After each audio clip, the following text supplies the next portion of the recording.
Hi అండి. అమ్మ స్టైల్లో మటన్ కర్రీ ఎలా చేయాలో చూద్దామా? చాలా ఈజీ రెసిపీ అండి. సో తప్పకుండా ట్రై చేయండి. ముందుగా మనం ఆనియన్స్ కట్ చేసుకుని వాటిని ఆయిల్లో వేసుకొని బాగా ఫ్రై చేసుకోండి. అందులో కొద్దిగా సాల్ట్ కూడా వేసి ఆనియన్స్ని బాగా మగ్గించుకోండి. ఈ విధంగా మగ్గిన తర్వాత మనం శుభ్రం చేసినటువంటి మటన్ వేసుకోండి. అందులోనే 2 స్పూన్లు అల్లం వెల్లుల్లి పేస్ట్ వేసి బాగా హై ఫ్లేమ్లో పెట్టి బాగా కలపండి. ఈ విధంగా కలిపిన తర్వాత అందులో కొద్దిగా పసుపు, కారం అనేది వేసుకుని వాటిని కూడా బాగా కలపండి.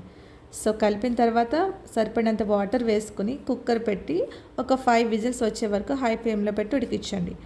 ఆఫ్టర్ ప్రెషర్ తగ్గాక కుక్కర్కి ఓపెన్ చేసి మనకి ఫైనల్గా ఈ విధంగా ఉంటుందండి. చూస్తేనే నోరు ఊరుతుంది కదా.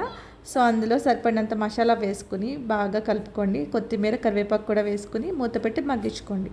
ఫైనల్గా కర్రీ దగ్గర పడ్డాక మూత పెట్టి లో ఫ్లేమ్లో ఇంకాసేపు మగ్గించుకోండి. ఫైనల్గా మనకి మటన్ కర్రీ రెడీ.